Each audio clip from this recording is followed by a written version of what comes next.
Have you told your friends that you see ghosts? Oh, absolutely not. Gina Rodriguez returns in Not Dead Yet. I'm back, baby!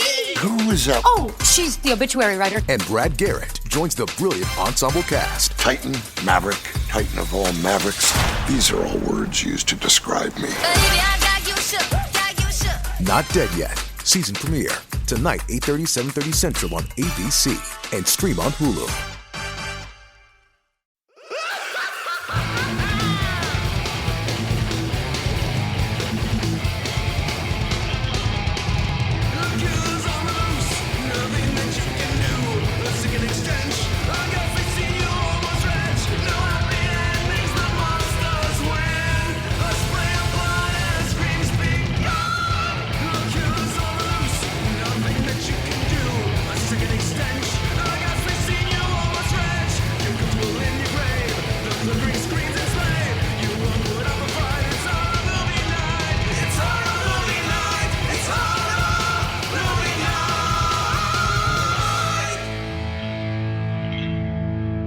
It can't be Rocktober if we're not talking about 1987's Rocktober Blood on this little themed October podcast.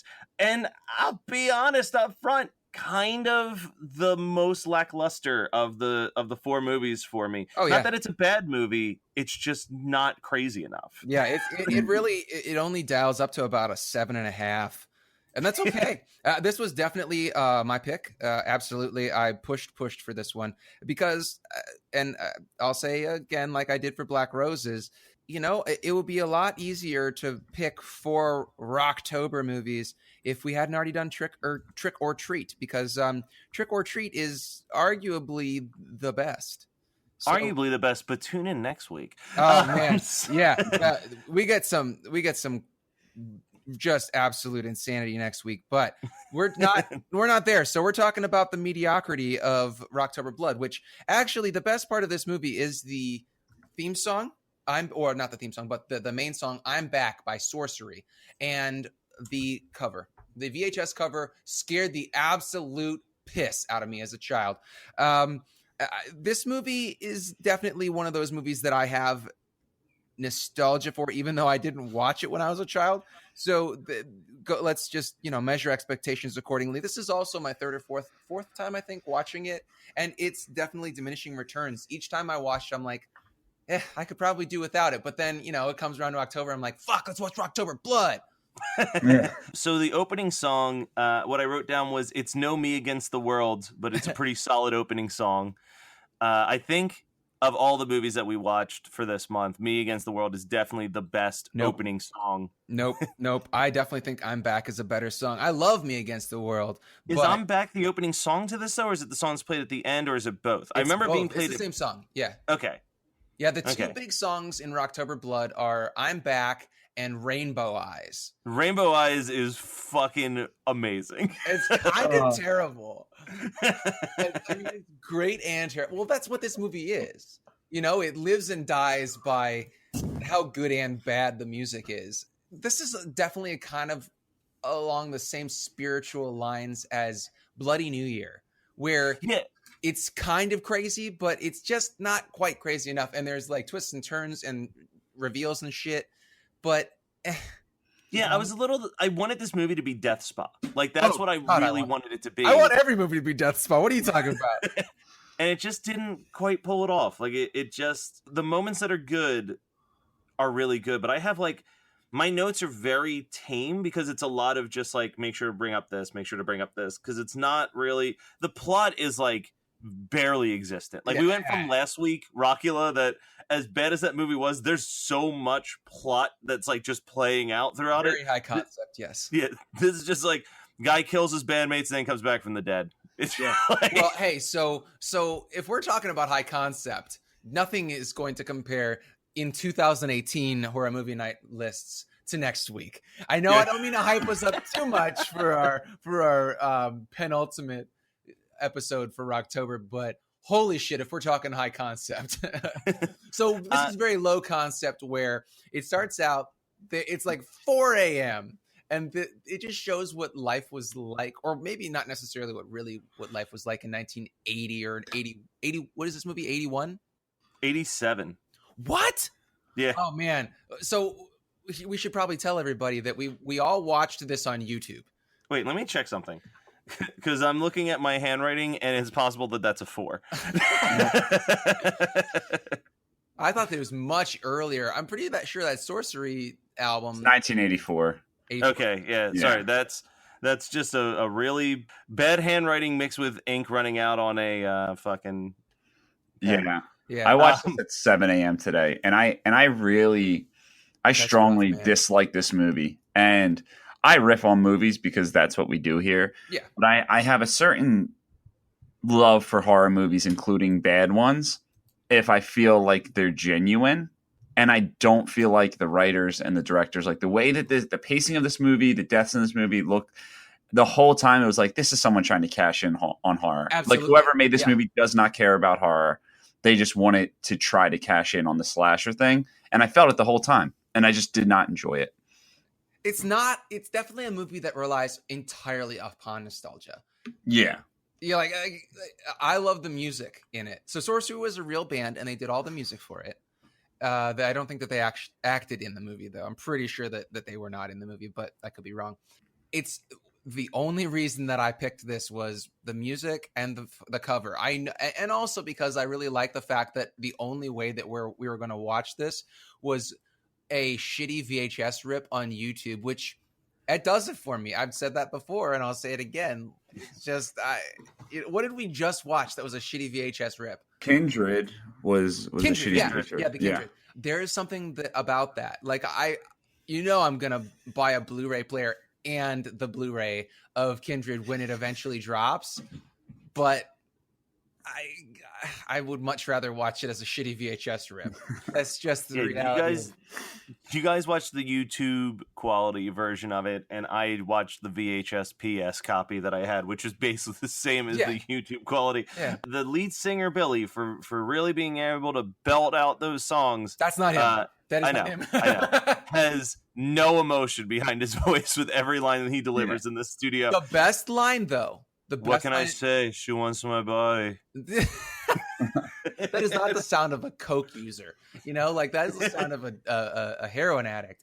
But the best line in the entire movie is when he starts killing people, and then he's coming after the main girl. What's her name? Shit. I don't think I have any. I don't think I wrote Lynn Starling. Lynn, yeah. So she's doing the Phantom of the Paradise thing where she was supposed to, she fucked Billy Eye, and he was going to make her a star. And she's like, "You never wrote a song for me." He's like, "I wrote Rainbow Eyes for you." And she's like, "Yeah, I only get to do backup on it." He's like, "It's good enough." And so he's like coming to get her. So he starts killing people, and he's got this switchblade in his hand. He's like picking he's like cutting her shirt open, and he goes, "I'm gonna show you what rock and roll gore is all about." That's just words. That's not English. And then wait, no. Jose, I want to go back a little bit because you're jumping ahead. I know, but the line. Okay, get to the line. Sorry. But okay. This is what redeems this whole movie, all right? So Billy Eye has this switchblade on Lynn's chest, and he's just menacing her, and he's like, "Sing for me. You fucking make me want to puke." And then this security guard comes up, and he goes, "Come here, you little fucker, gonna kill your ass." That's what this movie's all about. So I want to draw attention to a few things that happen right before that sequence, and then we can continue to move forward. There's the throat slit, and a dude's face smashes into a pinball machine. Pretty sweet. Lynn is just hanging out in a non-operational lukewarm hot tub. Yeah, she's like, "I think I'm gonna take a jacuzzi." Is that correct English to say take a jacuzzi? Like take a shower, take a jacuzzi? Yeah. I think that a shower is an activity to take a shower, to shower. Yeah. I think a jacuzzi is a thing you get into. Yeah, I'm going to take a dip in the jacuzzi is the proper phrase. Yeah, okay. I thought that I was losing my fucking mind here. To paint a picture of how bad this movie is, 90% of the cast in this movie have only been in this movie. Yeah, They I was have gonna say, no. Wikipedia, there is no hyperlinks. The So- only hyperlink is for Vistra Video. Well, here's the thing. There's a guy who plays Dancer at Party who was my saving grace because his name is Mark Durbin, and he just happened. I cheated on this, obviously, but he was in an episode of Frasier starring Kelsey Grammer, who was in Down Periscope with Patton Oswalt, who was in Zoolander with Winona Ryder, who was in Beetlejuice. That is everyone else was only in this movie. Man, I'm gonna be so sad the day that we stump you on your Beetlejuice game. I'm gonna call out sick. We'll bring in Kyle. So Billy's just smoking crack, feet up on the table, listening to a record backwards. Guys, this movie might be a little bit on the nose with what it's trying to talk about. Are you still smoking that stuff? And he like goes, "No, I'm not." Geez, and then it just like jumps a year or 2 years, 2 years in time, and we're on.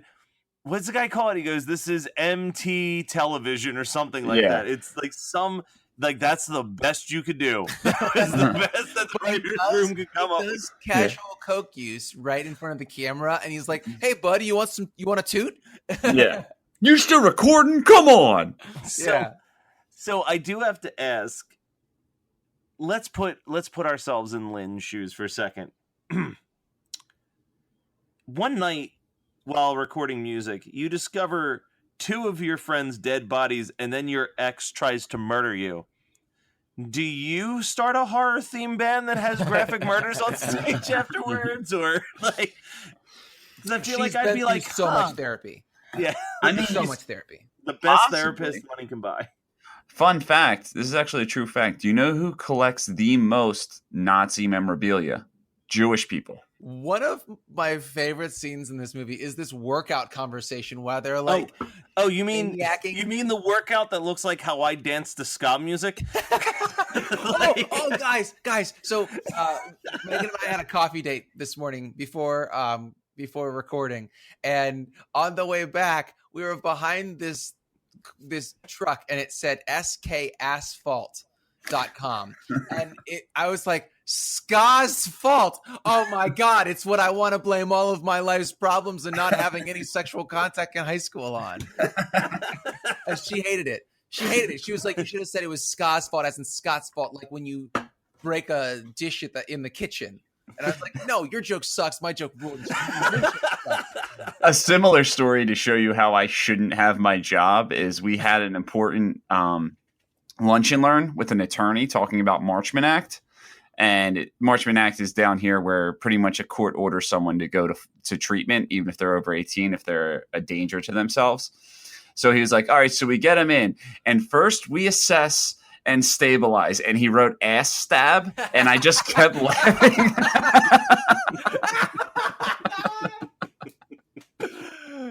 Yeah. Well, found your new name. Oh God.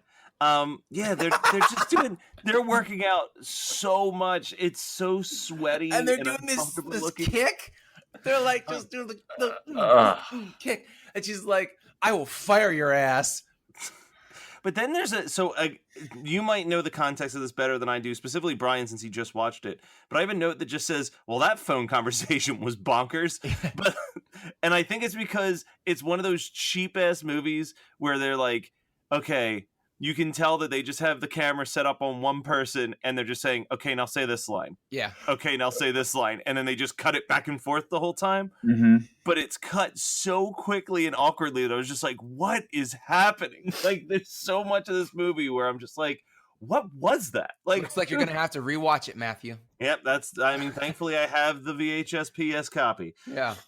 Well, so after the workout conversation and then the menacing phone calls, they're on a speedboat, and did you catch what that speedboat looked like? It had like these twin jets on the chrome jets, like gigantic, and they were shooting out water to propel them or something. It was so 80s. It was insanity. But then someone dies by the hot tub. The lukewarm hot tub comes back into play, but it's actually operational this time. Mm-hmm. And a hand bursts out of the water. And I got to say, well, like two things. One, it kind of got me a little bit. But more importantly, like, he's just laying in the hot tub waiting for someone. Yeah, how long does he hold his breath for? I don't know, but I'm pretty sure that Ralphie's mom from Rockula is interested. So that scene, I didn't really like I said, I didn't care for this movie, but it was with her head like kept popping up out of the water and her eyes bulging. It was like that shitty. It's kind of like what Scott said. What gives this movie any credibility? It was very nostalgic, like old slasher type cheese that I appreciated. it's the only part that actually felt like it came from someone who knew a damn thing about horror movies. Yes. Because so what's happening is that Billy is harassing Lynn, and she keeps saying that he's back, and people think that she's crazy. So they go and they dig up his grave. Oh my just God. a Kmart decoration skull inside there. Yeah. Okay. So I have a good chunk, like a paragraph I want to say about this. I Go love for it. that Billy was buried, one, wearing his red headband. Two, it's still vibrant and intact after 2 years in a casket, but all of the flesh has rotted away or been eaten by bugs, but it looks like they just put it on the corpse. I just love that. Not that headband. And it's not even like, oh, these people are unaware. When he is talking her out of it, he described what a corpse would look like at 2 years rotting. Yeah. You know, like he'd be like maggots in his eyes, he would smell. And then this is just like, oh yeah, it's a full-on skeleton. No meat, nothing left, just the skeleton. Now I got a question for you. Where do they find all these skeletons with perfect teeth? I don't know, but that skeleton smile looked like fucking Black Rose's fucking mascot. The sign of Satan. I do appreciate what you were going for with that, Scott. Yeah, I think the listeners will get it. Brian might not. Maybe on playback. Let's listen to the replay. So, holy shit, my notes are over. No, you're Mine too. Hot iron. I have a note that the Killer on the Loose song is pretty sweet, and then I just said that the final death is super fucking lame. Okay, so here, I know that there's not a whole lot of meat on the bone with this movie, so let me just burn through the last couple things I have to say about it. So, the death by hot iron. Which is just not plausible. Yeah, it's not plausible at all. It would suck, but I don't think that it would. I don't know. I don't think you'd just be like, and you'd let them put a hot iron on your fucking neck. But that was also the most competent kill in the movie, because they actually had smoke come up from the hot iron. Anyway, I didn't mention the fact that every woman that gets even remotely naked in this movie has crazy tan lines. Just crazy tan lines. And then I don't miss the days of untriggered drums, because there's this part where the drum tech is up on stage and he's like on the kick drum, and it sounds like a bag of assholes. It's awful. It's almost the fact the drum tech sucks. But then again, Billy here's the spoiler alert for this movie that's fucking 34 years old. It's actually John, Billy's twin brother, who wrote all the music. Billy was killed. This is his twin brother, John, who's doing all the murders, and he's the one who killed everybody at the beginning of the movie. Very, very... Scooby-Doo? Yes, Scooby-Doo, thank you. So he's the one who says fucker in the funny way, because he says it again. Yeah. Really the saving grace of that actor's chops. But then... The play count on, I noticed at this point of watching the film, the play count on the video that Brian and I watched is like 400 views. It's not like people are going out and being like, fuck, I really want to live through Rocktober Blood. I'm like 3 of those plays. I want to document us saying this though, because then we can really know the power of our podcast if that goes up by like 100 views in the first week that this episode's out. It will not. I promise you that the people that have watched Rocktober Blood will. The people that have not, the people that have watched Rocktober Blood won't go back and rewatch it. and we're not Nobody selling this movie to anybody right now. But Like, there it's- are listeners that have messaged us that it doesn't matter how much we tell them They're not to watch a completists. movie, Yeah, they yeah. will watch it. yeah. So the best thing about the one that Scott sent me was there's a 30-minute documentary at the end.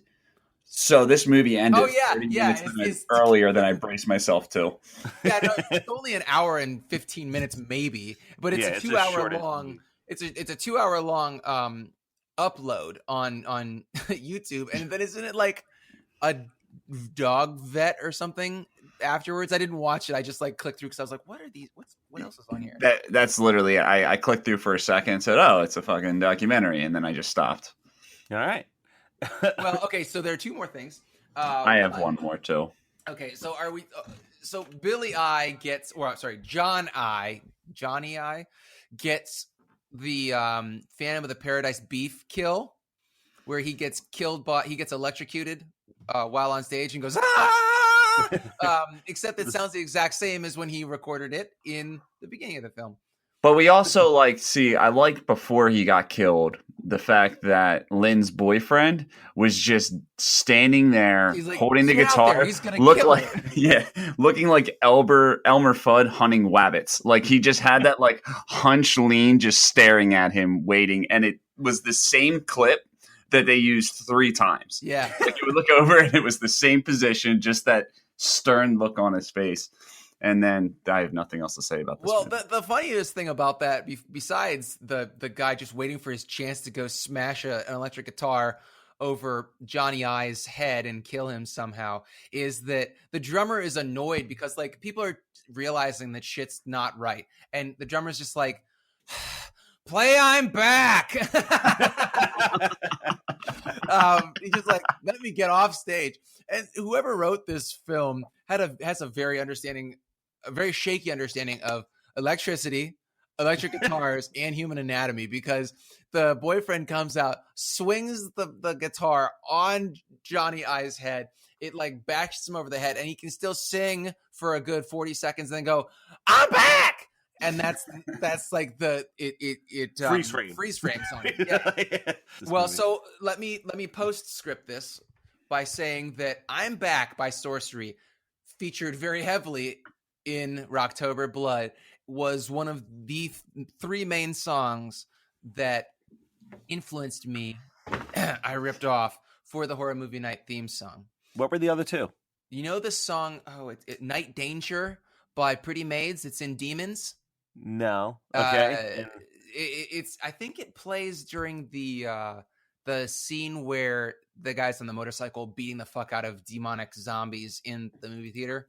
It's a great song. I've always wanted to do a cover of it, but I'm not quite good enough to get the solo down yet. So maybe if I work on it a little harder. And the other one was Trick or Treat. What's the theme song from Trick or Treat? Trick or Treat by Fastway. Yeah, I was gonna say just Trick or Treat. Yeah. Say no prayers, everything's all right. I thought for sure that Wasp "Scream Until You Like It" would have been one. And the thing is that they all sound the same, so I could lie and say that that's the one I used instead. Sure. All right, that's what I'm going to tell myself. Mr. Paris, set a course. Set a course. Set a course for the unstoppable Jack and Jen podcasting the impossible. Star Trek Voyager being the material. Wine is the vehicle, just like milk for your cereal. Here we go, blasting to the Delta Quadrant, uncharted territory, but we're on it. So pour me another glass of Cabernet, cause it pairs well with different parts of the galaxy. Never in my life was a cruise so brave. Never was a time that I lacked rosé. But you learn something new each and every day. To explore new things is a Starfleet way. Podcast hailing from the Geekscape Nation, talking Star Trek with the wine persuasion. So you wanna live long and prosper fine? Then you better tune in to 7 of Wine. And this is 7 of Wine, where we review an episode of Star Trek Voyager and a bottle of wine at the same time. I'm Jacqueline. I'm Jennifer.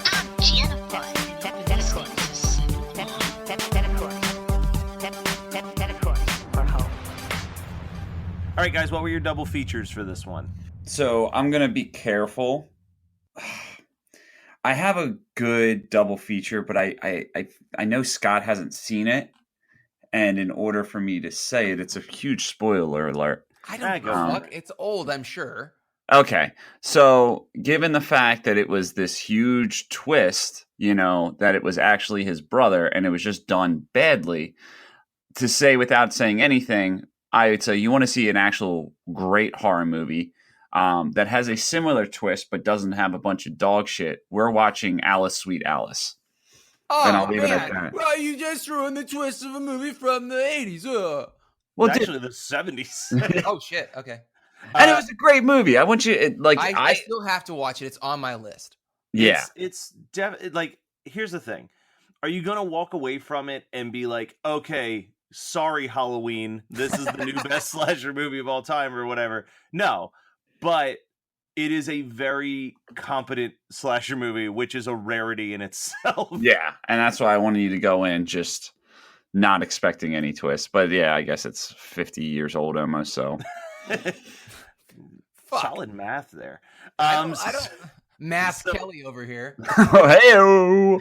So I'm going to say for mine, I'm going in a completely different direction than Brian went. I'm going to pick something that is what I wanted this movie to be. So you watch Rocktober Blood and you're like, man, that could have been so much more. And you say, all right, guys, I'm sorry. Let's watch something that we're all going to enjoy. I'm popping Killer Workout into that DVD player. Fair. And we're going to have the fucking night. I think the Killer Workout / Aerobicide might be one of my top 5 favorite movies we've discussed. Not just the discussion, but the movie. So I think I've been kicking this around, and I'll put this out on the air. There's a lot of things that are in the ether, listeners, that we can't talk about right now on the air, but it's going to play very heavily into episode 200's live stream that we do. And I feel like this year, since it'll be 200 episodes, I'd love to just pick our favorite movies of the first 200. We're doing it. That's no question. Demon Wind, Killer Workout, all of my favorites. Phantom of the Paradise. Oh yeah. Oh, by the way, are you done with that? Because I was going to say pair this with Phantom of the Paradise. Oh, sorry. Yeah. No, I didn't mean to cut you off. Last night, Brian messaged us and said that we should have picked Dream Maniac for Rocktober because it's about a killer, like a rock musician thing. I've never seen it. Brian, you've never seen it, right? No, I just read this about. Actually, my old roommate sent me it, and I was like, I've had to watch movies like this all month, and then I just looked at the cover and the fucking synopsis, and I was like, wow, that would have actually been pretty good to watch. Well, Matt, have you seen Dream Maniac? I haven't, but here's the ironic thing, and I almost said this to you guys in the chat. Off the air, I told you about a guy at the convention who runs a studio space and is into horror movies and produces horror movies. And I mentioned Phantom of the Paradise, and he said, oh man, if you've seen that, have you seen Dream Maniac? Weird. And then Brian texted us that picture, and I was like, what the fuck? We are living in a simulation. So I haven't seen Dream Maniac, but I feel like maybe that could be none of us have seen it, so we can't. So here's the reason why I mentioned that. None of us have seen it, so we can't really weigh in on whether it would be a good double feature. So in the future, for our double features, do we have? It has to be something we've seen, right? Or would it be it'd be recommended, but it's not required. Okay, because it wouldn't. Most of the shit that comes to mind, I've already seen. That's just the way my brain works. But this is my thought: okay. Is it a double feature where you go to the video store? That's what I was about to say. If you were going to the video store, you wouldn't have any knowledge of either one of them. Well, maybe you have knowledge of one, but not the other. But the other one just kind of piques your interest, and so you were like, "Oh, maybe." Yeah. No, I think that makes sense. My perspective of it when I'm doing it, and I feel like you can do it however you feel best fit. So if you're like, if I was at the video store, I probably would have rented both of these. For me, it's like, okay, we just watched this movie, because I always think of when I'm watching movies with a group, you inevitably start talking about another movie while you're watching, like, oh man, this really reminds me of blah, blah, blah. And then finally someone's just like, hey, can we watch that next? So that's kind of my thought process. Stop watching what we're watching right now and watch something good. There's definitely, I have been at least 3 different hangouts where we were watching a movie and for some reason it turned into, we should watch Bill and Ted's Bogus Journey. And so I'm shocked it hasn't been picked yet for me, because I always want to watch Bill and Ted's Bogus Journey. Wow. Yeah, that's going to be a Patreon pick one of these days. I'm surprised it hasn't been yet. I know. I'm surprised. You're a fan of that one, right? Or have you never seen it? I mean, dude, I'm 36. Of course, I've seen it twice. Yeah, I just don't remember. It's better. I think it's better than the original when they go to hell and they find Station. I don't know, man. It's got that Winger song, Battle Stations. Yeah, I love it, but I love fucking Excellent Adventure too. I mean, those two movies back to back are, I would at the very least say Bogus Journey, one of the better sequels from the 80s, 90s. I will say this. I was so young when I first came across Bill and Ted that the comic gold of that movie was calling Socrates Socrates. That's how little I was. I still say it, though. I still call Socrates Socrates. Yeah, because you just... Matt, you got some speech problems. Yeah. I'm like, no, it's a movie reference. I promise. Yeah. I'm not an idiot. I can't believe this. We burnt through this movie and our double features in 30 minutes. So here's the thing. I think next week we might break an hour. Because there's a lot. Yeah. There's a lot to unpack. Like I said, high fucking concept, my man. Ryan, have you watched it yet? No. Oh, no. Dude, you are in for. Oh my god, I can't wait. I'm so excited to rewatch it. See, I might actually watch it again. I watched it yesterday. I might rewatch it a second time just to not have to take notes. So, because it was my first watch. So this is the way that this has. This isn't a spoiler at all for next week's episode, but the way that we have inherited this film is that John told Matt told me 5 years ago or something, and I was like, no, because I knew a little bit enough about it to be like, that looks fucking stupid. And Matt had been basically lobbying for it the entire time we've been doing horror movie night. And I was like, maybe we'll get to it. And we decided that it would be our final one for Rocktober. I watch it. I'm messaging him like, it was just you, right? I was just messaging you. Yeah. I was messaging him quotes, shit that's happening, how much I love it. It's just, and now it's going to be passed along to you, and I am excited. Be like, there is no way to undersell this movie, or I'm sorry, there's no way to oversell this movie because it is the thrill ride. So that was Rocktober Blood from 1984, not to be confused with 1987, like somebody should be handwriting. And next week will be the conclusion of Rocktober, but there will be plenty of horror movie night bonus features coming at you because Saturday, Sunday, Monday, Tuesday, we're going to have bonus episodes all next week after the final episode, and then we're going to hit you with our Halloween spectacular, and you guys are going to love that just as much as you've loved Rocktober, I hope, fingers crossed. But if you have any opinions of things that you would like to hear about us on the podcast, sending us emails, letting us know, hey, I think you guys should talk about this movie. Or if you're just like, yo, motherfucker, Rocktober Blood was great, and here's my story, me and my friends watching it in the basement in 1987. Like, send that our way, because I would love to read that on the air one of these days. So, hmnpodcast@gmail.com is the email address. hmnpodcast.com is the website with the links to all of our cool shit that we do. Thank you for keeping this ship afloat for 3+ years. We're going to just keep on moving. Holy shit, it's Rocktober. You fucking love it. I fucking love it. Turn in next week for the last movie of this Rocktober Blood nightmare that we've been inside of, and we are going to keep on trucking, motherfucker. Boom.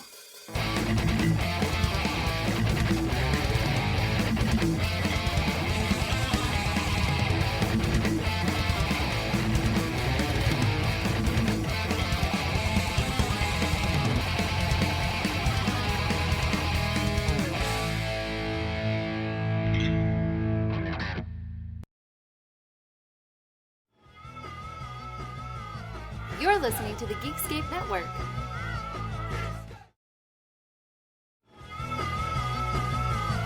You're listening to the Geekscape Network.